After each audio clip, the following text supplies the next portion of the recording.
Today's court trial is the murder of Mr. Big Joe by ex-girlfriend Mrs. Anita. Mrs. Anita, do you plead guilty or not guilty to this murder charge? Not guilty. Not guilty, Your Honor. I'm not guilty. Well, Miss Anita, defend your claims. Well, Your Honor, we've been together for a while. However, I didn't kill him. Yes, I did put battery powder in his meals, but it was already sick, Your Honor. It was sick. I did not kill him. It was sick, and then I put battery powder, and then but I didn't kill him. I know I didn't kill him. I didn't do anything aside the battery powder, of course. But that was not what killed him, and I don't even think I was the one that killed him. He might have died because of the battery powder, but it was already sick, so I didn't even kill him. I didn't even do anything to him. Settling, boys and girls, we have some horrific, mind-wrenching, crazy stories for today. I do not know how to feel about them, so let's dissect it together. Have you ever murdered anyone? Let me know in the comment section, and I promise you that you'll be sent straight to jail by me. Let's get right into it. Our first story is from an anonymous message. It was on the 14th of October 2014. This memory has been taunting me till this day. My boyfriend and I have been dating for over 4 years, and due to financial reasons, we were yet to take it to the next level.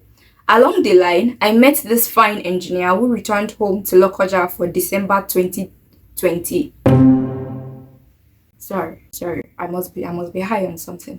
I met this fine engineer who returned home to Lokoja for December 2013. This is 2024, so it's been about 11 years. December 2013 for the holidays. I never intended to have anything to do with him, but we inevitably clicked. I was at a crossroad as I was not used to double dating. Girl! I know usually, I say that I do not want to judge these people, but for today's video, I am going to be judging every single one in this story. Every single one will be judged, and I'm going to find your address and throw you guys to jail. Don't take it seriously. Don't take it seriously, please. I don't have that type of power. Please don't come to my house to find me. I beg in the name of God. When this guy traveled back to Bayelsa, now that's the engineer, we still kept in touch, and I even lied my way to visit on 2 occasions. Now, let's not forget that this girl has a boyfriend.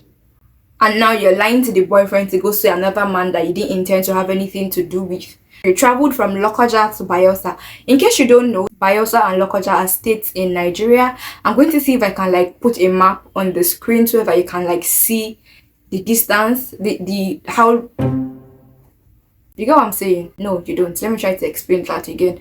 I'm going to put a map on the screen so you can see the locations of these 2 places and then the distance between these 2 places. How many hours? In fact, let's check that up ASAP. Girls and boys, settle in for crazy drama. The distance between Lokoja and Bayelsa is 449 kilometers. By road, by the way. So if you are traveling by road, it's going to take about 7 hours and 7 minutes before you can get to the place. She don't see us? You see me? Yeah. Yes, I see you. You see me? Hell yes. So basically, you lied 2 times and traveled 7 hours and 7 minutes to get to that place. Even if you're flying through it will probably take about 2 hours, I think. If you had died on that trip, what would you have told God? How would you have explained to your boyfriend? Problem started for me when he proposed to me. I never expected it. So basically, you were having a fling with someone while you have a boyfriend, and that fling led to him proposing to you. Sis, I do not know the type of problem that man has or had, but I do not think that a man would propose to you if there is no level of commitment involved, if you get what I'm saying. And let's not forget that this girl has a boyfriend that they've been together for 4 years at this point, and then a guy just comes in from nowhere and proposes to you, and now you are confused because you didn't expect it. There are two things that you could have done. You could have ended the relationship right there and then and told him, oh, I'm in a relationship with another person. I'm so sorry that I led you on. But no, you decided to collect the ring. She collected the ring. Maybe that is why I finally took a rash decision, which caused the death of my boyfriend. The opportunity presented itself. Opportunity presented. The wordings, let's take note of those wordings. The opportunity presented itself when he got sick and I had to care for him. I didn't hesitate mixing doses of battery powder little by little in his meal. For how long? Let's find out. A week, guys. She was mixing battery powder into his meal for a week until he finally died in the clinic on the 14th of October 2014. Oh my God. Oh my goodness. She met this man, the engineer that proposed to her, December of 2013. The man proposed to her and then she poisoned her boyfriend for a week. That week that the boyfriend died was October of 2014. So basically, it took 10 months or less thereabout for the guy to propose to her. Now, let me get this straight. It took 10 months. So you were committed to a man for 10 good months before he proposed to you. But somehow you didn't expect it. Till now, I am not sure. I am still not sure if I was the one that caused his death or the initial sickness that gripped him. It was 4 months later I got married to my husband. Till date, he is never aware of my ex. I feel guilty sometimes.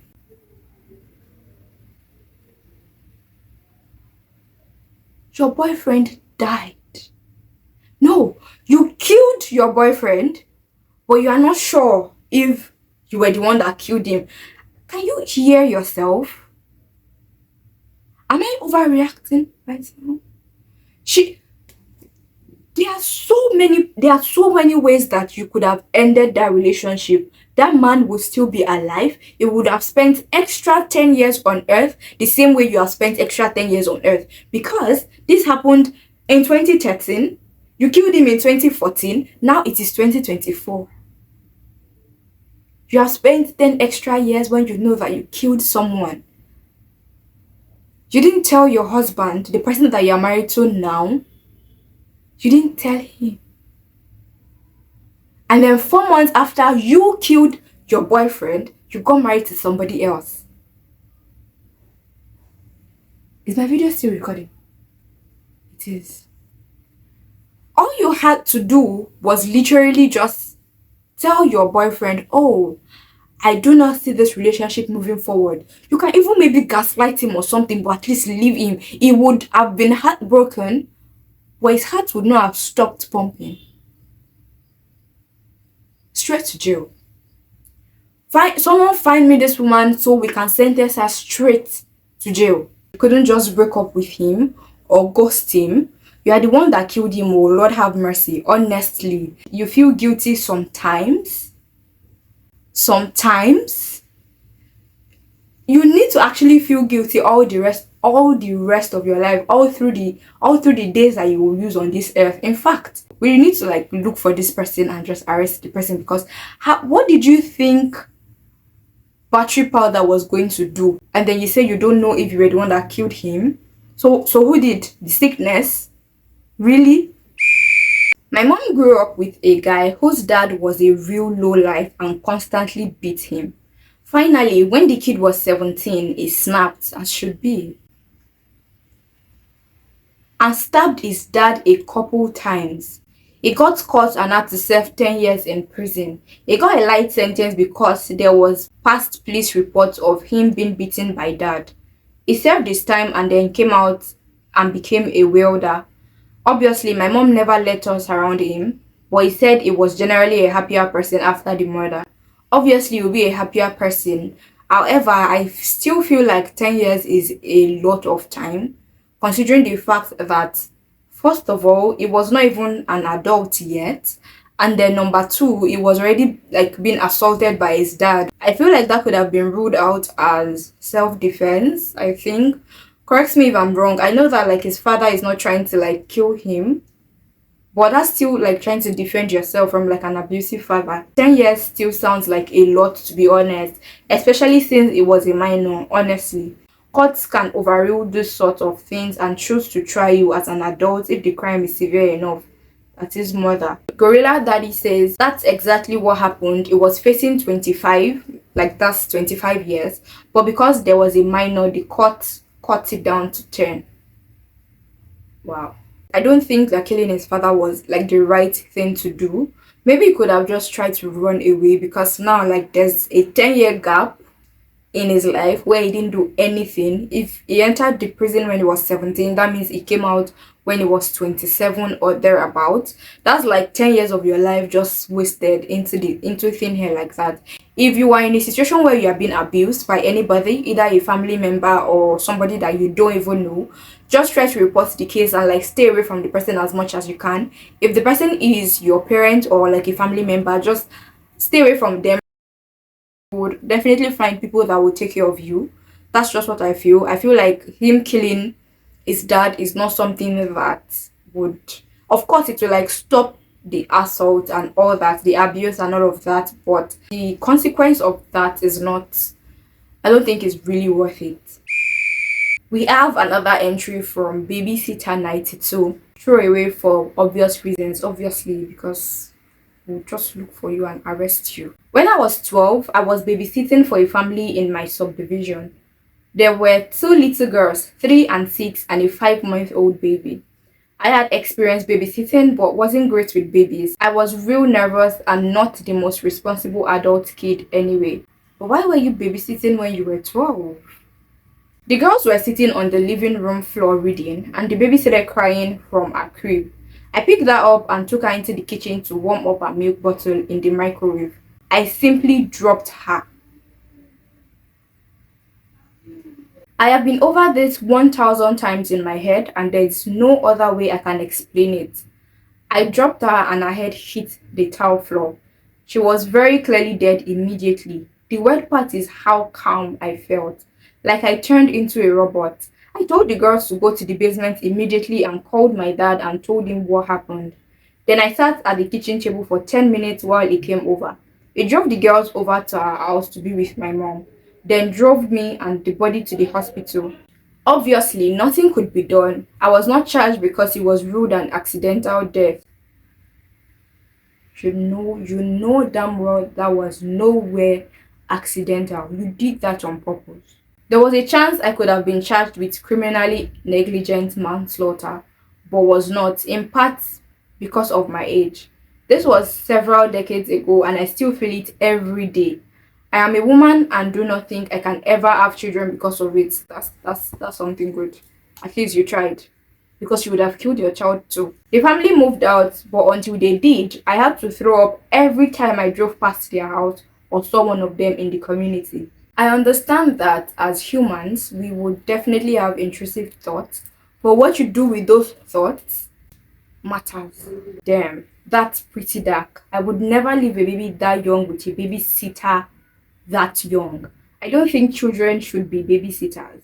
And there are a bunch of people talking about how they are so scared to hold children because of this same thought that they do not even try to hold children at all, or maybe hold the children while they are sitting down.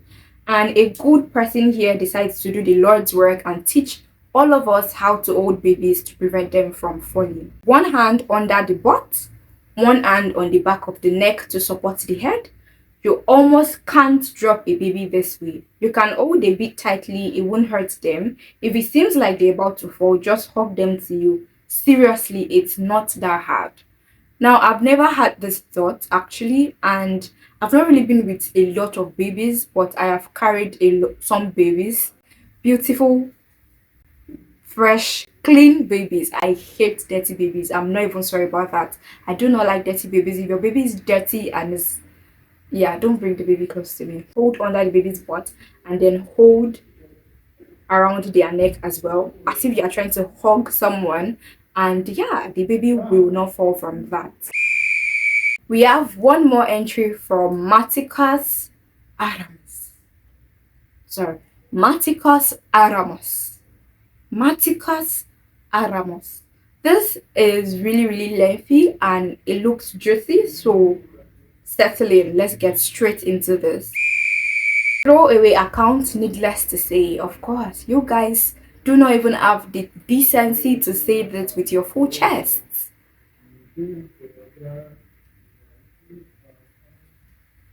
These people can still be found with their IP addresses, so let the tech savvy ones do their job, and hopefully we will see that most of these people are tried and sent to jail. Especially that first lady. That first lady needs to be sent to jail. She should not be living happily with her husband and kids, because I know that she would have children.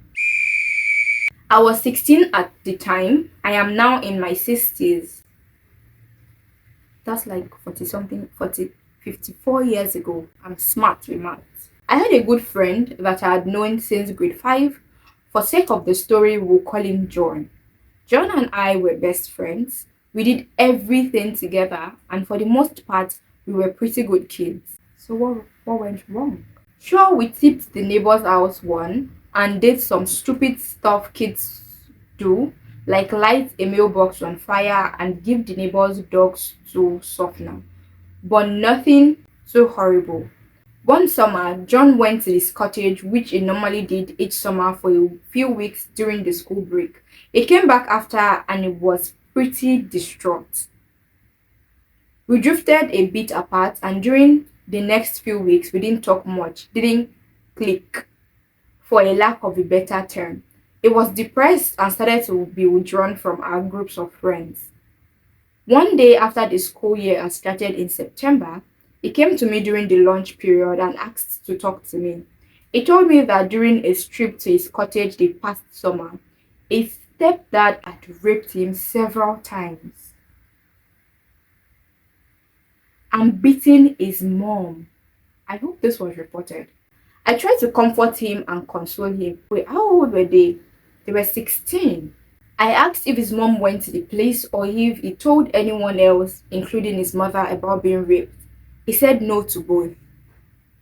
He then went on to tell me about how he wanted to kill his stepdad. I didn't think it was serious, so I joked with him about all these ways to do it, like burning him, poisoning him, etc. Now, let me tell you something. When someone comes to meet you and they are enraged, they are mad, or they are feeling a type of way about something, and then they suggest something bad to do not encourage them, okay? Do not encourage them. Talk them out of it immediately. They might end up saying, oh, you are not a supportive friend or something, but they will thank you at the end of the whole thing.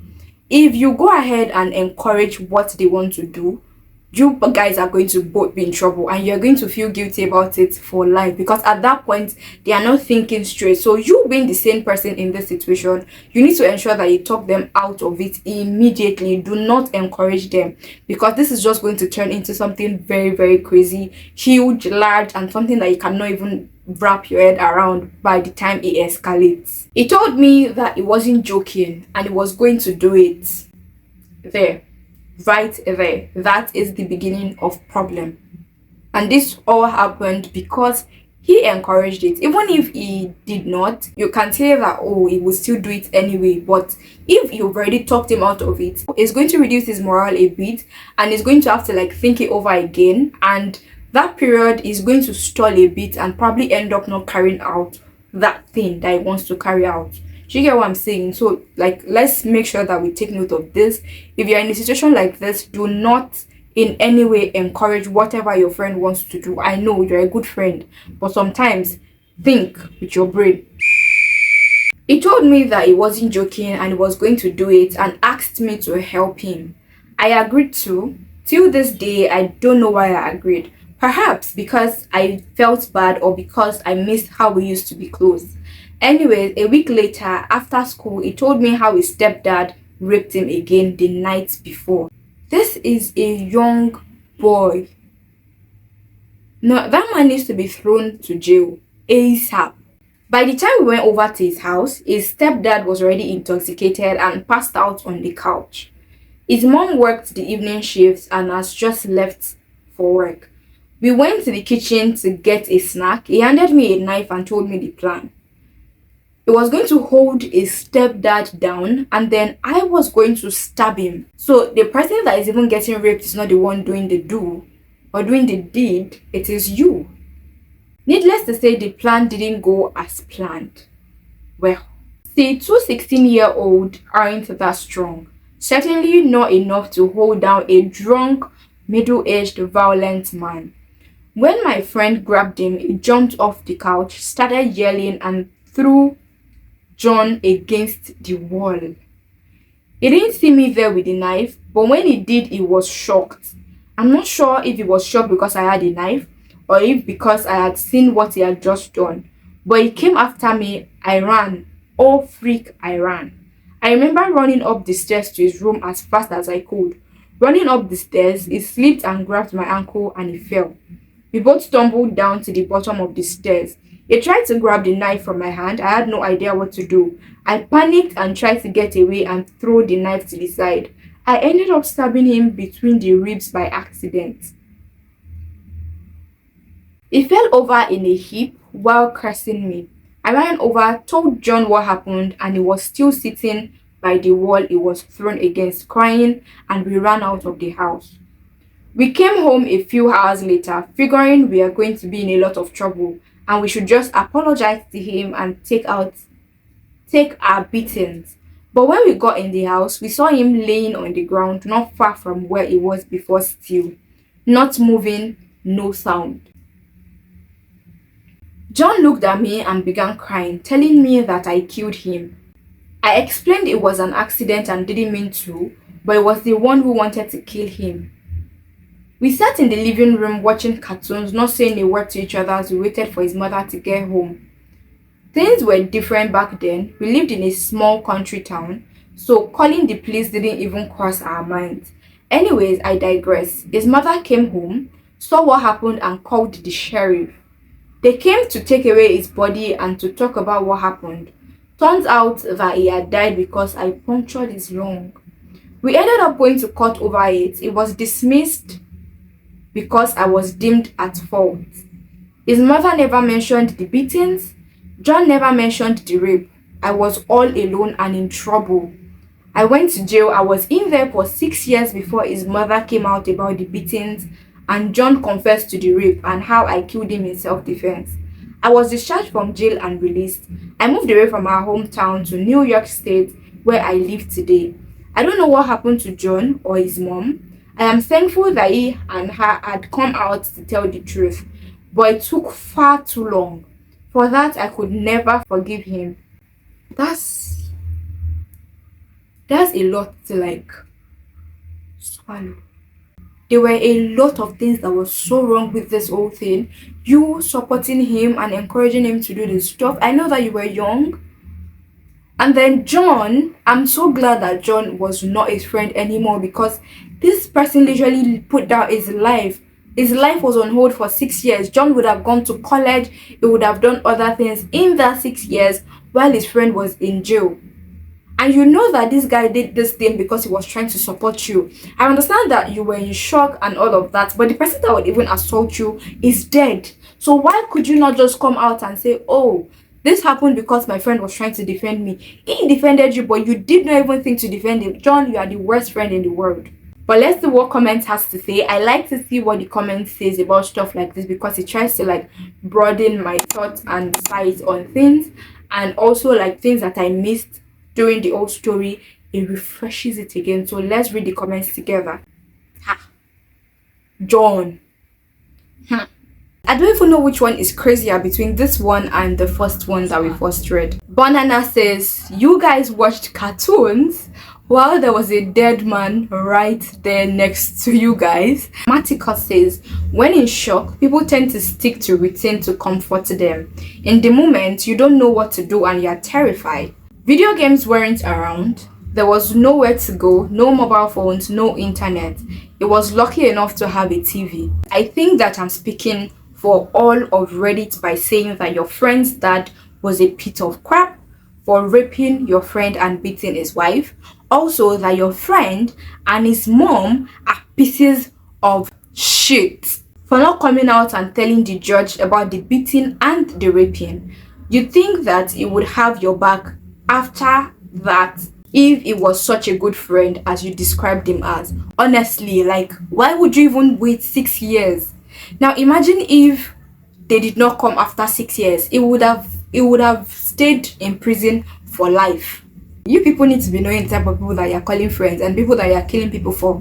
Don't just say, oh, I can kill for you, I can kill for you. Will they kill for you? Will they come out and say the truth? I'm not encouraging killing. My hands as white as snow, up in the air. Don't kill anybody. I did not send anybody to kill anybody. But I'm just saying it metaphorically that your friends need to stay by your side when you need them the most. In this situation, this guy was there by John's side, but when he needed John the most, John decided to evaporate into thin air and he became dumb and stupid. So Firecracker has a ton of questions to ask OP. It says, whoa, that's terrible, you have my sympathies. For what it's worth, couple questions if you don't mind. So he asked about 4 questions, but I'm just going to touch on question 3 and question 4. I'm going to leave the full questions on the screen as well as the responses in case you are interested in that. But question 3 says, did you ever meet John or his mother again after being released? If yes, how did the meetings go? And question 4 says, how did life treat you ever since then? Do you still consider to have lived an overall happy or successful life? This is also something that I'm really, really curious about, because how were they able to even face him after what they did to him? Actually, now I'm very, very interested in all the questions. Question 1 says, how were you treated in prison? I imagine prison in the 60s was different from today. Did you face some kind of antipathy from orderlies or other inmates? And question 2 says, following the first question, did you also face sexual menaces in jail? That would be irony taken to a whole new level. Now, this happened 12 years ago. Like, this post, I did the God's work, the Lord's work, by looking for these things. This happened 12 years ago rather. So that's like, if it was 12 years ago, then that means it's about 70 something now. And that happened 60 minus, I don't even know what I'm calculating, but yeah, it's happened in the 60s, as this person said. And OP responded and says, question 1's answer, I was treated fairly well. It was a small prison. I was fed good as good can be. I was lucky to make some friends right when I got in. We all had each other's backs. I didn't talk much about what happened to anyone. For all they knew, I was an innocent man framed for murder. That was my cover story. The answer to question 2 says, no problems. I know rape is popular in prisons, so I hear. However, I was never raped. As I said above, I was lucky to make a good small group of friends. Answer to question 3 says, never. After I was released, I got home, packed whatever I had, got the money I had, and I got on the first bus out of there. And then answer to question 4 says, overall, life has been good. I am happily married with 2 beautiful daughters. My wife knows of what I have done. However, my kids do not.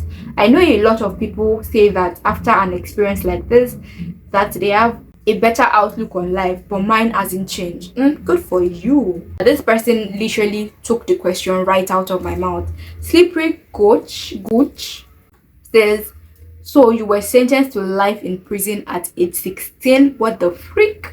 And he responds, I wasn't 16 at the time of the sentencing. By the time the trial came, I was 18. I got tried as an adult for first degree murder. Mirin Mebro says, my God, I honestly cannot believe your friend didn't come out about the rape. I can say with 100% certainty that I would admit or confess to anything to get my friend off if he committed to do something like that for me. Exactly, like this guy literally did this for him. You imagine killing someone because of your friend, and then your friend just decides to remove Bomb from the whole situation and leaves you there for life. That's just very, very crazy. But yeah, that is all the cases of murder that we have for today. Now, let me know in the comment section which one was the most heartbreaking, brain-shattering one out of this 4 stories. For me, I think the first one still takes the cap. The first one and this last one. The first one is just really infuriating for me because of the fact that she is still oblivious, or she's making herself feel oblivious to the whole situation at hand. And then this last one, because of the whole thing that happened and his friend like not sticking up for you. If you cannot kill someone for me, which I'm not asking you to, at least you will subscribe. Subscribe below and I'll see you in the next one. Bye.